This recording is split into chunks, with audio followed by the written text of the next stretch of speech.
Hey guys, welcome back to the channel. This is a story about what if Naruto has Venom mode in chunin exams. Before I start, please support for more amazing content, and do consider subscribing to my channel and share this video with your friends. This is written by Master Tyrant 1 and link in description and support writer. Let's start the video. Chapter 1. A 8-year-old Uzumaki Naruto frowned at the jar sitting on the other side of his kitchen table. The jar was filled with some strange black liquid and Naruto was staring at the jar as if it was some kind of poison. Which, as far as he knew, it was. Uzumaki Naruto was short for his age, had lightly tanned skin, spiky blonde hair, and bright blue eyes. On each of his cheeks were 3 horizontal whisker-like marks. He always liked his marks. He thought that they looked somewhat intimidating and would make any enemy ninja in fear if they ever saw them. Basically, Naruto looked like someone that any woman would randomly pick up and squeeze into her breasts in a bone-crushing hug because of his cuteness. Unfortunately, most of the adult villagers would not even go near the boy, let alone touch him. Instead, they would glare, ignore, or verbally assault little Naruto. On rare occasions, the villagers would gang up and beat the boy until an ANBU would come in and stop the abuse. Sometimes the beatings would be so bad that Naruto would have to be sent to the hospital. Luckily, he had his own personal doctors and nurses that the Hokage had assigned to take care of Naruto every time he is sent to the hospital. The cause of the torment was the demon sealed inside of him. On the day of Naruto's birth, the Kyuubi no Yoko attacked Konoha and caused many deaths and much destruction. It lasted for several hours until the 4th Hokage sealed the great demon inside Naruto.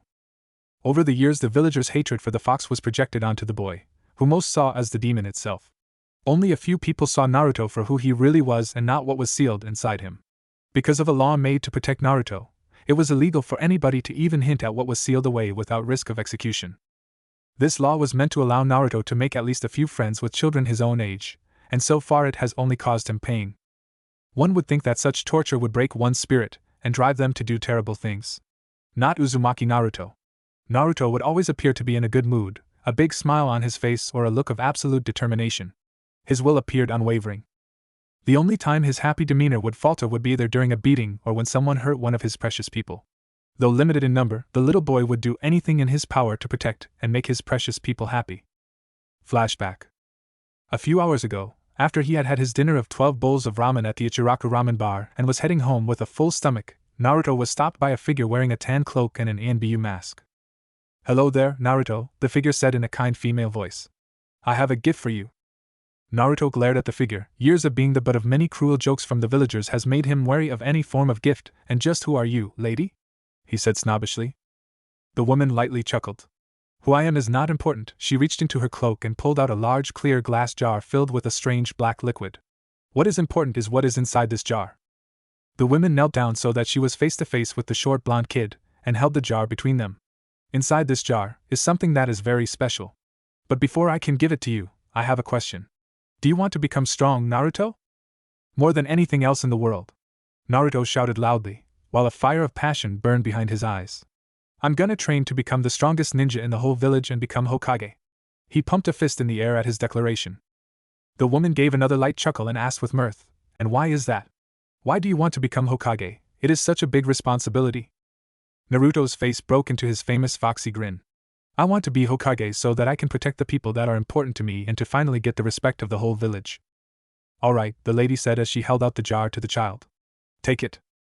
Not wanting to be too impolite to the nice lady, Naruto took the jar and smiled. "Thanks, lady." The woman stood up, turned around, and began to walk away. She was only able to take a few steps before Naruto called out to her. "Hey, lady. You never told me exactly what is inside the jar or why you gave it to me." She mentally shook her head and smiled underneath her mask. Turning to face the boy, she said, "I already told you that something very special is inside that jar. It will help make you very strong. All you have to do is open it." "Not here," she quickly added as she saw Naruto about to open the jar. "Wait until you get home to open it, then reach in and grab the black stuff inside. To answer why I am giving it to you. It's because you're special, nothing else." And with that, the lady disappeared in a cloud of white smoke. Naruto looked down at the jar in his arms and smiled broadly. "If this stuff will make me strong, then I can become Hokage faster. Maybe the old man would see how strong and awesome I really am and just hand over the title of Hokage to me.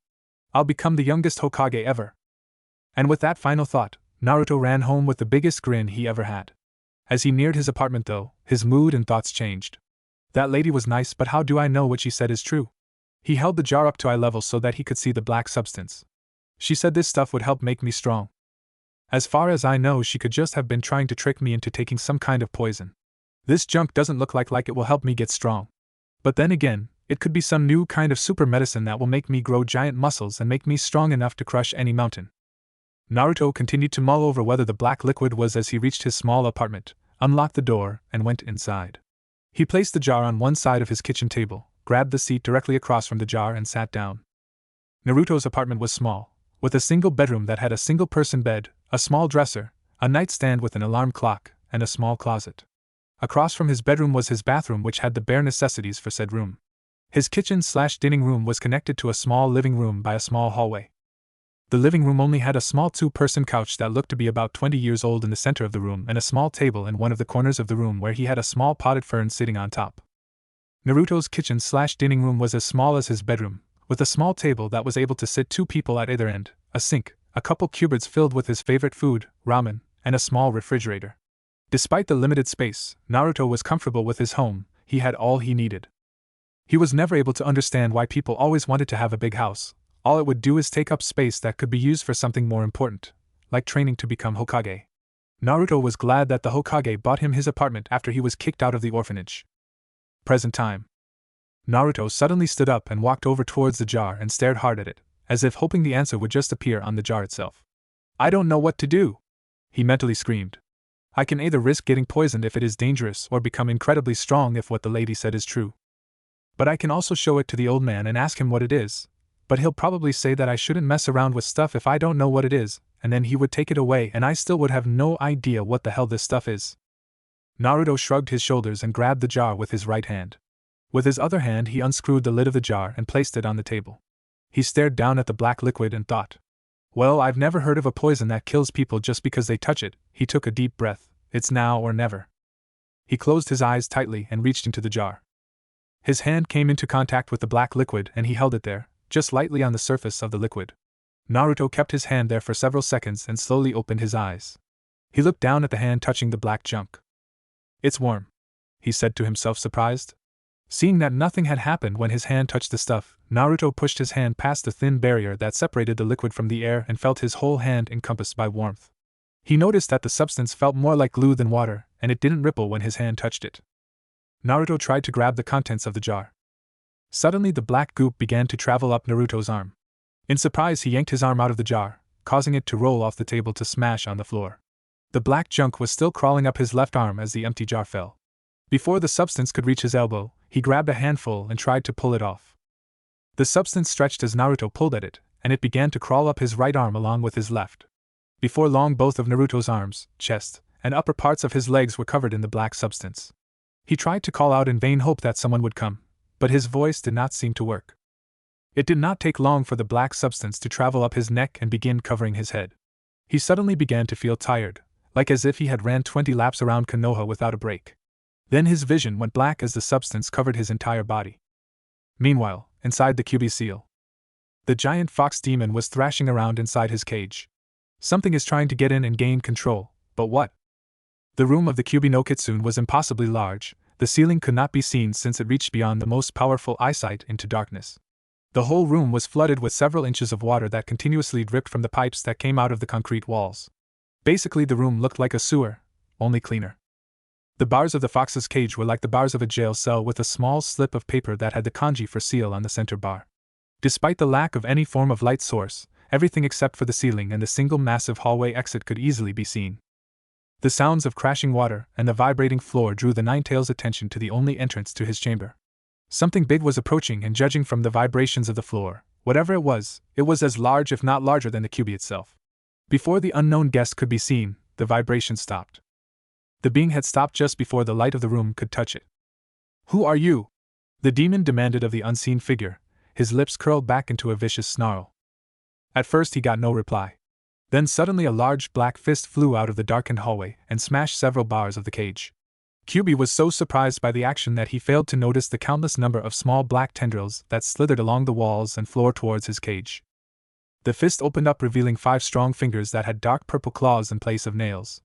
Kyuubi snapped out of his shock and noticed that the hand was larger than his head and was attached to a heavily muscled arm. Kyuubi tried to attack the hand, but sudden pain caused him to stop in his advance. He looked down to see millions of small black tendrils wrapping themselves around his legs. He tried to yank his legs free, but every little movement caused a massive wave of agony to course through his body. The giant hand pulled back and disappeared into the darkness of the hallway. Grah! QB growled as he tried to free himself. What the hell is this?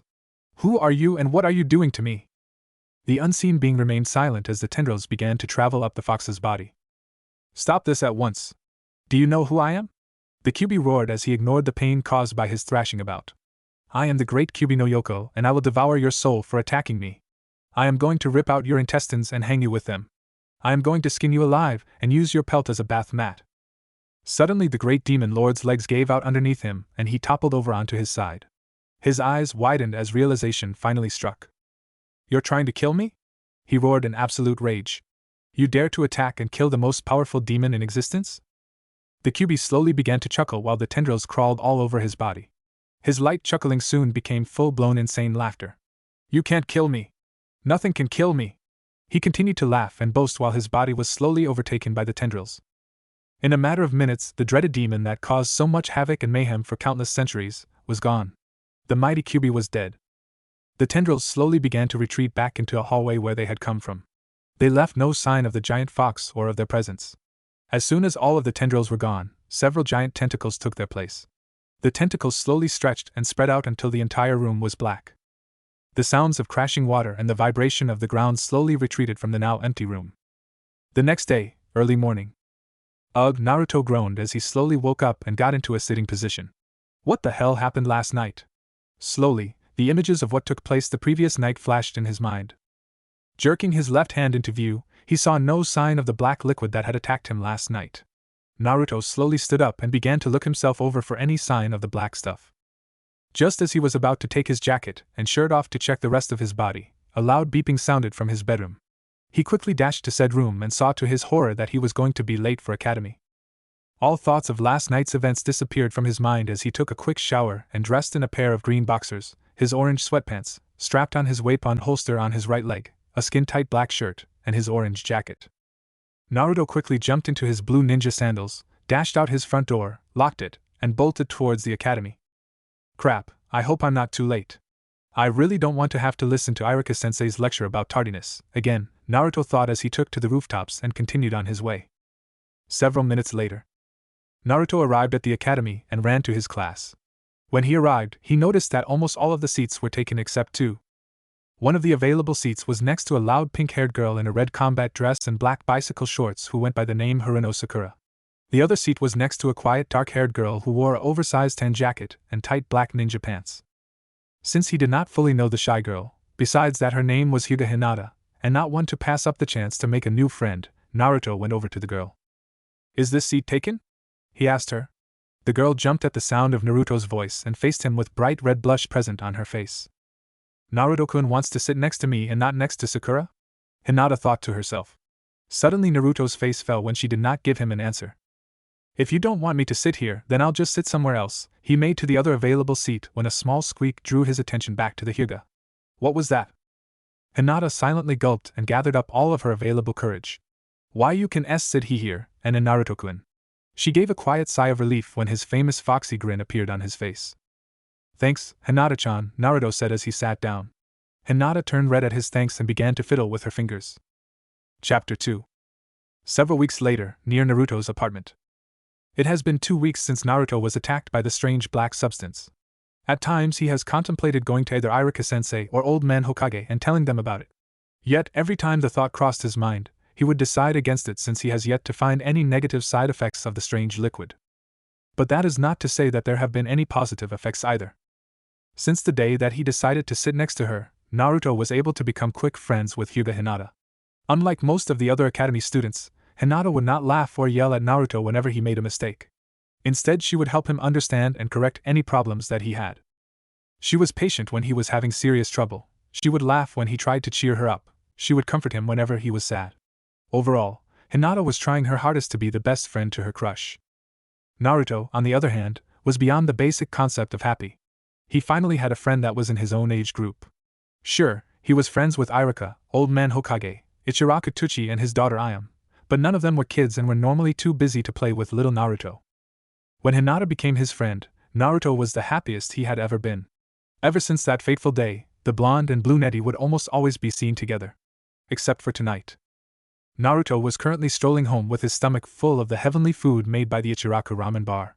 He looked up at the clear night sky and gazed at the bright full moon that lit up the inky black sky. As far back as Naruto could remember, he had always enjoyed the nights of the full moon.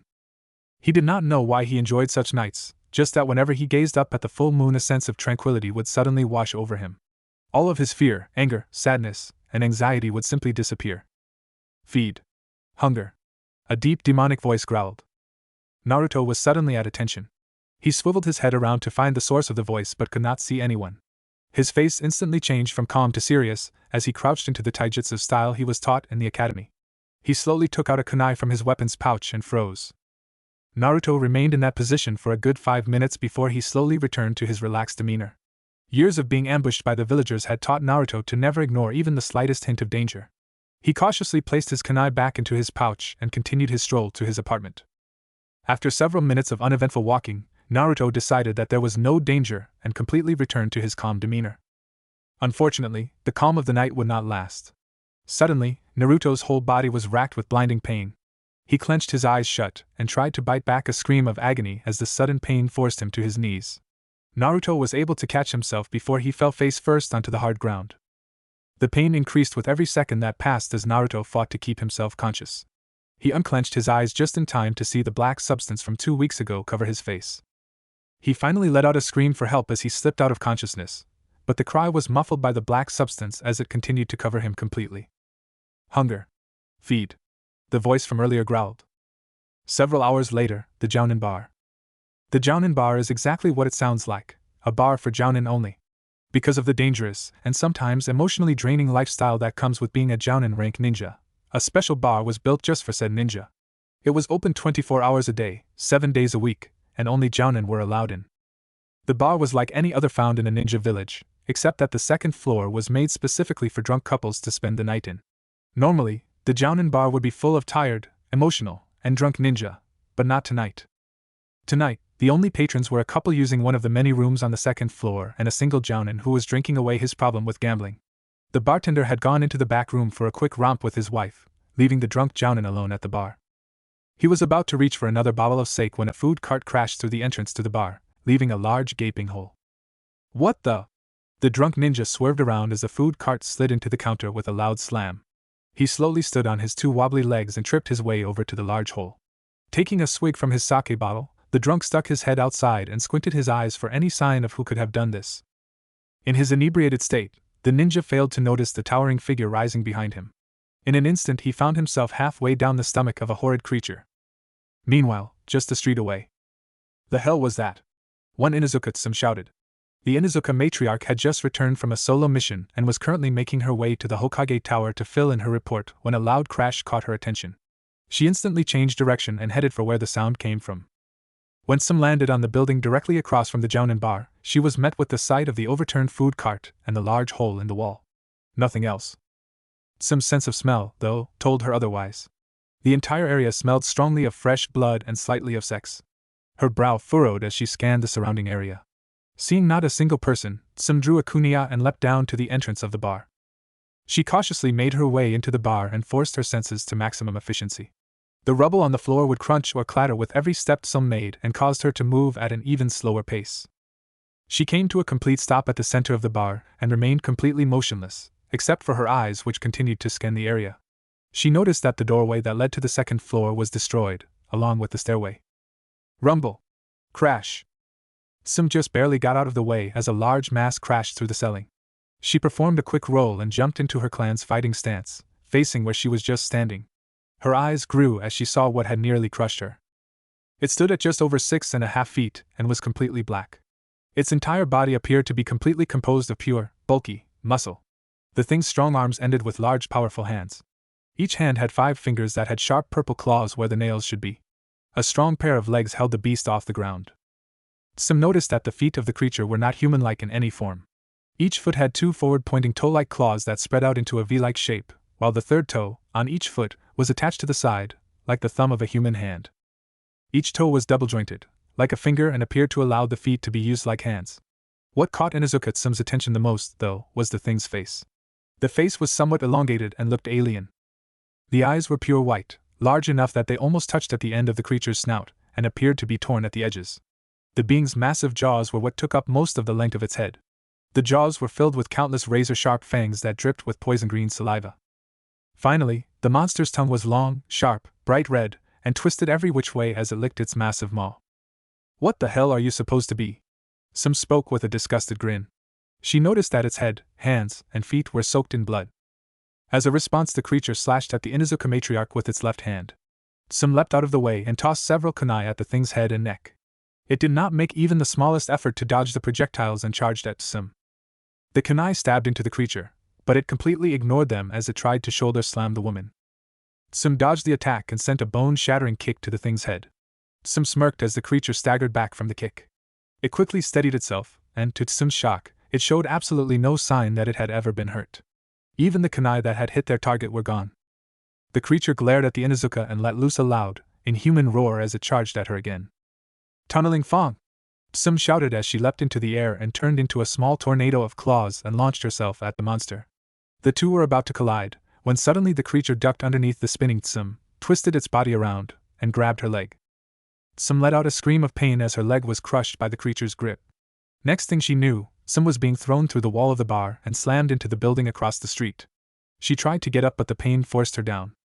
She quickly looked up at where the creature should have been, only to see the new hole in the bar's wall. She slowly crawled to her feet, using the wall to balance on, and searched the surrounding area for any sign of the creature. She could not find it. It had disappeared. Next day, Academy Courtyard, lunch. Uzumaki Naruto and Hyuga Hinata were calmly eating their lunches that Hinata's mother had made for them. And that was strange. Normally Naruto would be going on about training, ramen, becoming a ninja, ramen, what he thinks the world outside the village is like, or ramen. Today, though, the spiky-haired lad was dead quiet. His face was one of deep thought. Hinata, being the shy naraholic that she is, was very worried about her favorite blonde. She wanted to ask him what was wrong, but stopped herself in case he was thinking about something very important. So she just sat next to Naruto underneath a large tree and ate in silence. "What the hell happened to me last night?" the blonde thought. The images of the previous night, before he lost consciousness, played out over and over inside his skull. "That stuff did something to me." He looked down at his hand as he repeatedly opened and closed it. "I feel different, yet exactly the same. I had better not tell anybody about this. I don't want the villagers to have another reason to beat me up." Hinata was about to confront her crush, but was luckily interrupted by the bell for lunch to be over and for classes to continue ringing, saving the shy girl from the risk of making Naruto mad. The two quickly finished their lunches and made their way back to Irika's classroom. Meanwhile, in Konoha's hospital. Then it just disappeared. Inuzuka-tsu finished as she rested in the hospital bed. After her short tussle with the unknown creature, Sam dragged herself to the hospital, and was now being treated for her broken leg. "I see," the Hokage slowly said with a frown. He had received word from one of the doctors at the hospital that Inuzuka-tsu had some very important information that he needed to hear. "Thank you, Tsum-san. I will have an increase of personnel guarding the village, and I will have the Konoha police looking out for this back demon," the aged ninja said calmly as arose from his seat next to Tsum's bed. "Now I want you to stay here to heal until the doctors release you. Then I want you to tell Uchiha Fugaka-san and Itachi-san about last night. Understood?" "Yes, sir," Sam said as she reluctantly settled into the bed as the Hokage left. Just as the old man was about to leave the hospital, he came to a sudden stop. "Come out. Now," he commanded. Suddenly, a woman in a tan cloak and a plain white ANBU mask appeared in front of the Hokage. "Who are you and why are you in MY village?" he demanded more than asked. The woman smirked behind her mask. My, are we a impotent old man?" she giggled softly. "Everything that you need to know about me and my future husband is in a folder that I placed in your office. You don't have to worry about him for now. I temporarily sealed him away. We can't have him destroying his new home, now can we?" She giggled again. Sarutobi's face hardened. "You know what attacked Sam-san and killed those people at the Jounin bar?" His voice was stern and demanding. "Yep," the woman said with a happy tone. "I've known him for the past 2,000 years. He is more like an animal than anything else. But I still love him," she ended dreamily. The Hokage gave the woman a questioning look. "It's all explained in the folder. Well, anyway, I'll be back in a few years and I expect my demands be met when I return." Her voice suddenly became deathly serious. "Or else you and this village will cease to exist. Okay?" She said the last part in a happy tone. Before the aged ninja could give a reply, the woman suddenly vanished. The Hokage's eyes widened in shock. There was no warning of her departure, no smoke, he could not detect even the slightest amount of chuck rate required to perform such a technique. With a deep sigh, Sarutobi pulled out his favorite pipe and lit it as he made his way back to his office. Why do I get the feeling that it is going to get a lot more interesting around here? TBC. Chapter 3. 3 years later, Academy, Sparring Ring. Today was a big day for the ninjas to be at Konoha Academy. Every teacher and student of the ninja school had gathered for a school-wide sparring tournament. The Academy Sparring Tournament was held every year and was used as a midterm for the students. Every teacher had come and was stationed around the ring to evaluate the performance of each student and to give their own grades of the matches. Along with the students, the parents of said students had also come to either cheer for or comfort their child. At least one parent of each student was present. First, let me thank all of you parents for coming here today, the gray-haired chunin, Mizuki, yelled from the center of the wooden sparring ring. As you all know, every student here has been training to graduate and to become full-fledged ninja. Today, each student will be giving their all to show their skill and to impress their instructors. Now this is not a pass-or-fail event, we are only observing their current abilities so that we can set up proper teaching methods for each individual student. The matches for this event will be one-on-one, and each match will be between two random students who will to show us everything they've got. All of the students cheered at being given the opportunity to impress their parents. Now the rules are, Mizuki continued. Naruto was standing by himself near the ring as he listened to Mizuki talk. The reason he was alone was because all the parents had demanded their children to not go near the blonde boy. Hinata was one of them. Her father had a strong grip on her coat sleeve and would give a hard tug every time she made a move to go near Naruto. She could not understand why all of the adults were so mean to the little boy. Sure, he might have pulled a prank on them once or twice, but that was no reason to force him to be alone. The glares that the adults sent at little Naruto also confused poor Hinata. Every glare that was sent his way was always filled with such intense malice that Hinata was sure that she would burst into tears if anyone even glanced at her with so much hate. Naruto just ignored the glares. Okay, Mizuki finished. The first two who will fight will be. He looked down at the clipboard he had in his hands. Haruno Sakura vs. Inuzuka Kiba. A thin girl with long bright pink hair stood up from her seat next to her equally long pink-haired mother and made her way to the ring with a large smile on her face. Her red battle dress and black bicycle shorts were her current battle attire. Everyone knew that in a few months she would change into something else, then right back. Fashion was her top concern, rivaled only by her desire to be a ninja. Good luck, dear. Haruno Kaoru said from her seat next to Uchiha Mikoto. The pink-haired mother and the clan matriarch had been the best of friends ever since they were kids, and their respective marriages did nothing to break their bond. As Sakura was making her way to the ring, so was one Inuzuka Kiba with his little white dog Akamaru, sticking his small head out from the front of Kiba's hooded jacket. The young Inuzuka had a small smirk on his face as he took his place in the ring, across from Sakura. Are the two combatants ready? Mizuki asked the two children. Sakura quickly got into the stance of the basic taijutsu that was taught at the Ninja Academy. Her smile was now gone, and in its place was the emotionless face of a true ninja. If one were to look hard enough into the young girl's green eyes, they would see a bright fire of determination burning strongly. Sakura was determined not to lose this fight. She would become a great ninja and make both of her parents proud. And beating the Inuzaka before her would make her one step closer to her goal. Kiba gently pulled Akamaru out of his jacket and placed him on the ground. The little puppy looked up at his master in confusion and gave a short bark. Kiba gave a soft chuckle and knelt down beside his dog and gave a light pat to his head. I want you to stay out of this one, little buddy, the master said to the dog. I'm gonna take care of this on my own. The sudden fire that blazed behind Kiba's eyes told Akamaru much more. Ever since Kiba's older sister, Inuzuka Hana, was named heir to the Inuzuka clan, Kiba has been trying to surpass her. Before his sister was given the title, Kiba had thought that since he was a boy he would automatically be named heir. He learned the hard way why that was not true. A year ago, Kiba and Hana had a short match in front of the Inuzuka council against each other to determine who would be the next head of the Inuzuka clan. Hana beat poor Kiba without so much as earning a scratch from her hot-headed little brother. Ever since his humiliating defeat, Kiba has been training non-stop to best his sister. He would normally train with Akamaru, but on the rare occasions that the white dog was not near, he would train by himself. Fighting this match on his own was only one of the many ways that Kiba would try to impress his mother/clan head. He could not afford to fail. Kiba slowly got into his family's famous taijutsu stance. All right, Mizuki said as he glanced at both combatants, and raised his right hand high above his head. Fight! He shouted as he brought his arm down in a chopping motion. Instantly, the two students charged at each other. Sakura sent a hard left jab at Kiba's gut with enough force to cause the dog boy to double over in pain. Kiba gripped onto Sakura's wrist and gave a hard upward pull. The sudden yank caused Sakura to stumble forward and allowed Kiba to slam her head with his own. He continued to headbutt the poor girl several times until she finally wrenched her arm free. Sakura stumbled back with her hands holding her now throbbing head. She quickly shook her head to try and rid herself of the pain and failed to notice Kiba's right leg sweeping across the ground. His leg made contact and swept the pinkette off her feet and knocking her to the ground. Kiba quickly raised the same leg and slammed it down onto Sakura's stomach. The girl gasped at the sudden pain but was able to roll away before Kiba could do it again. She quickly got back to her feet and glared at her opponent. Kiba smirked once he saw the determination and rage in Sakura's eyes. Aiming to finish this match once and for all, he reared his right fist back and charged at Sakura. Once he got close, Kiba threw his charged fist out at the beaten pinkette. However, while he thought he ended the fight then and there, Sakura had instead caught his hand with her left.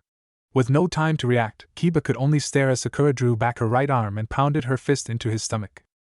Kiba's eyes went wide as a jolt of pain surged through his body from the blow.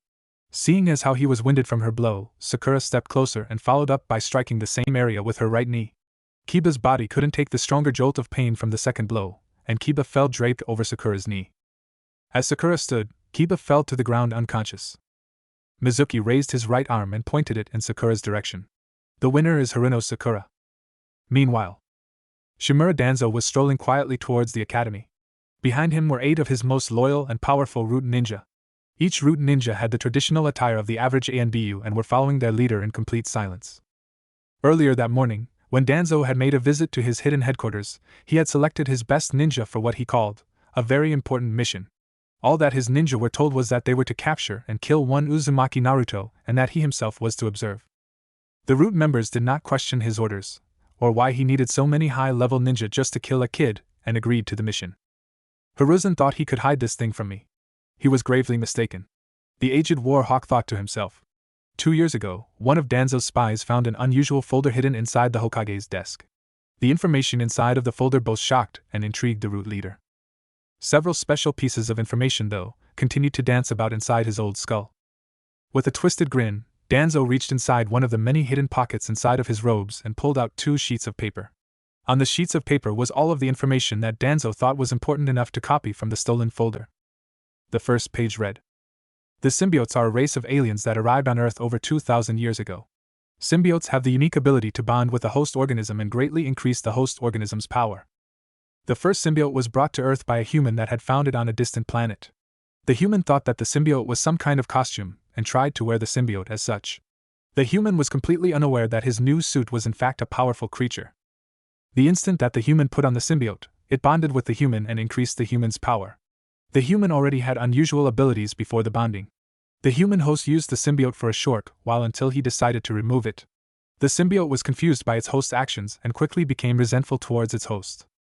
After the symbiote was forcibly removed from its first host, it soon bonded with another human.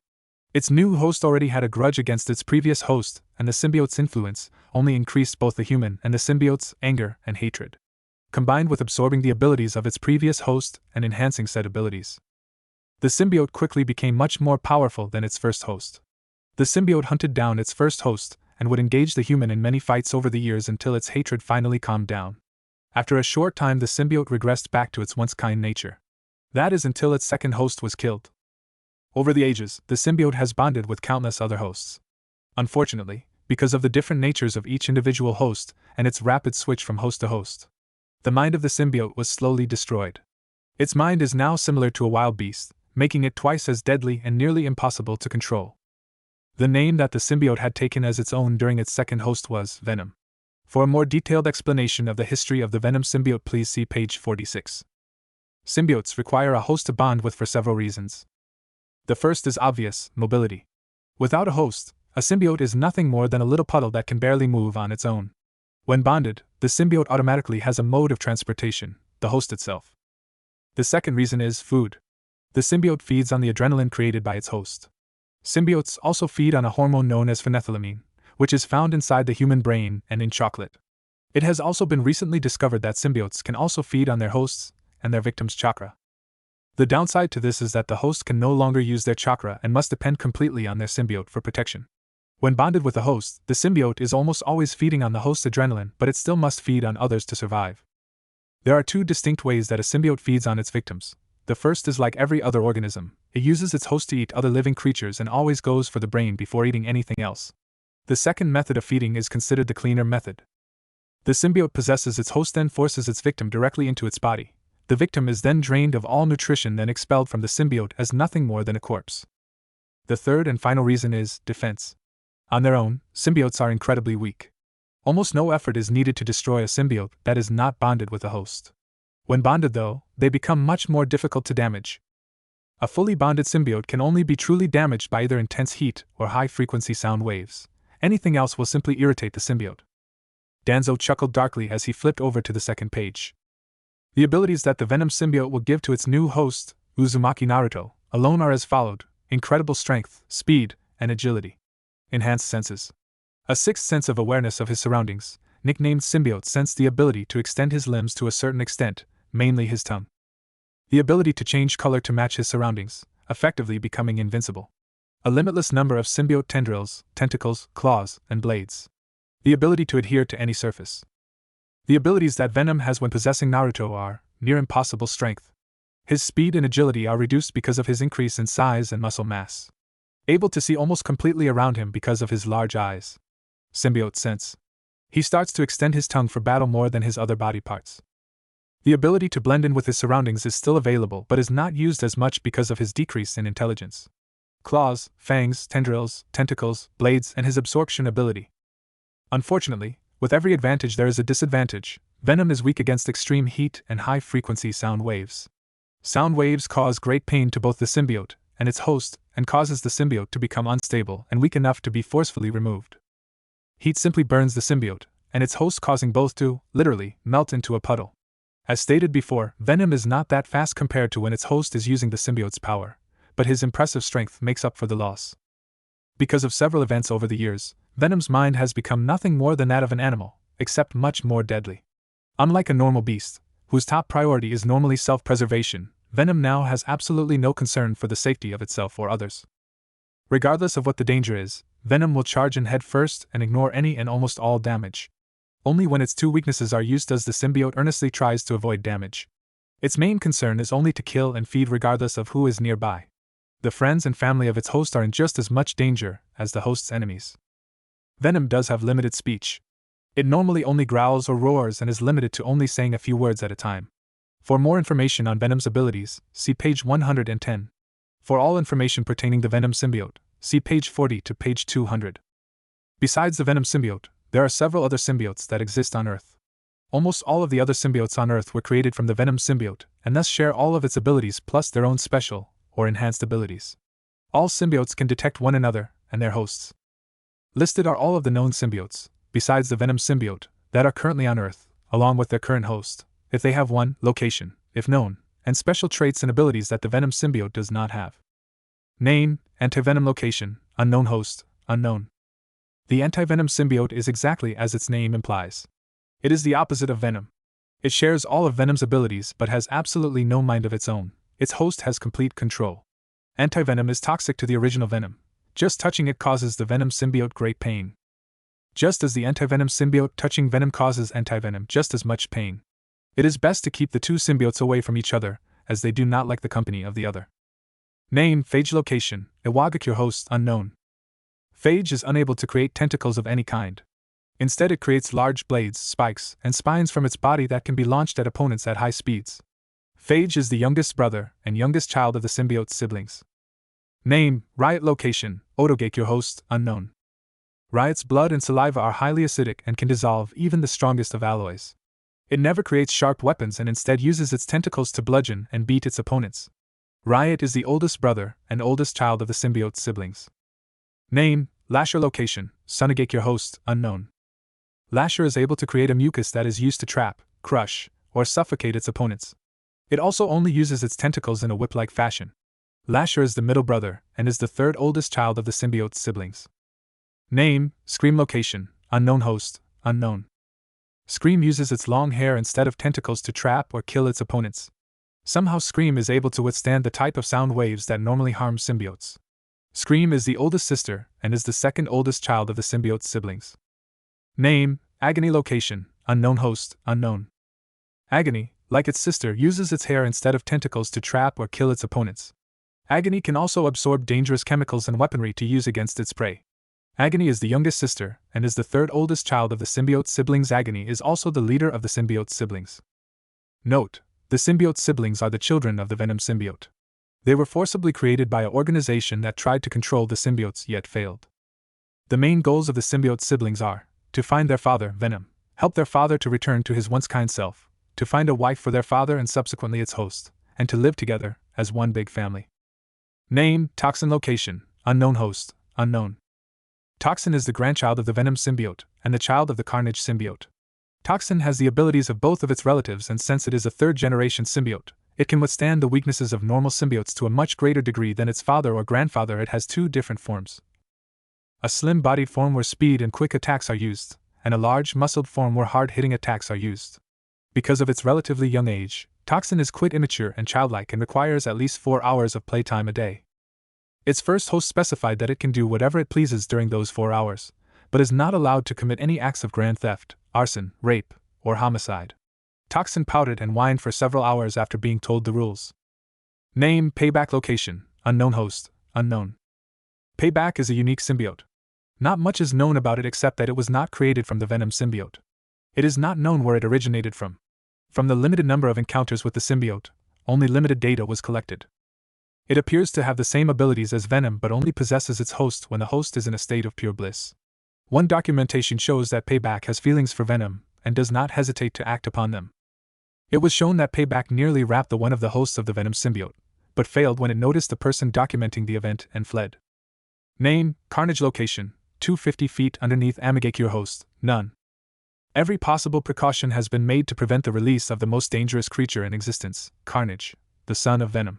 The first host that the Carnage symbiote bonded to was criminally insane, and the insanity was amplified by the symbiote, creating a true monster. Carnage is ruthless, merciless, cruel, everything that could be considered insane, and it has total control over its host.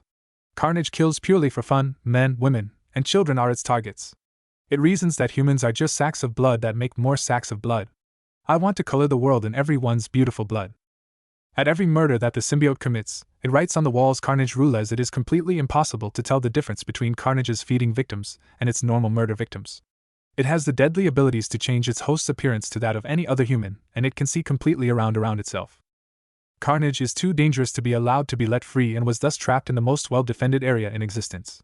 If Carnage were to ever get loose and find a host, not even the power of all of the other symbiotes combined could save humanity. No one can control Carnage. Danzo finished reading the papers with a disgusting smile as the group approached the academy. Chapter 4. Congratulations, Sakura, on your victory, Mizuki said as the pink-haired girl skipped out of the ring with a big smile on her face. The second she was out of the ring, she ran over to her mother and leapt into a bone-crushing hug. Kaoru hugged her daughter back and gave words of praise to Sakura. The 2 academy nurses came over to the ring and placed the unconscious Kiba on a stretcher and carried him over to the small medical tent that had been set up for such an occasion. Tsum shook her head as her son was carried off. Once again, my son had underestimated his opponent and has paid for it, Tsum thought. If he is to ever reach his dream of becoming heir to our clan, then he will have to learn to judge his opponents based on skill and strength. Not judge them based on sex. She looked up at the sky with a sad expression. Why, dear Cammy, did you give me such a sexist bitch of a son? She mentally screamed to the heavens as she began to walk over to the med tent. She would have to scold her thick-headed son later, after he woke up. The next match, Mizuki began, just as the academy nurses left the sparring ring. Will be between, he glanced down at his clipboard. Hyuga Hinata vs Uchiha Sasuke. Hinata's eyes widened in fear. Of all the people she had to go against, it just had to be an Uchiha. Hinata really did not like the Uchihas. They were always so mean to Naruto and arrogant to everybody else. The Hyugas were not much better, but at least they didn't beat up Naruto just for the sake of doing so. Hinata felt her father let go of her coat sleeve. She looked up at his stoic face and could see the hidden disappointment behind his facial expression. She gulped silently, then turned her head to see Naruto giving her a big thumbs up and a giant foxy grin. Give it your all, Hinata-chan. The blonde cheered to her. I know you can beat any Uchiha. You're Hyuga Hinata, my friend, and future leader of the Hyugas. Hinata's heart swelled as her crush cheered. All feelings of doubt left her as she made her way to the ring. Confidence filled her heart as she entered the ring. Hinata was not going to lose this match. She was going to win and prove herself in front of her father and her object of affection,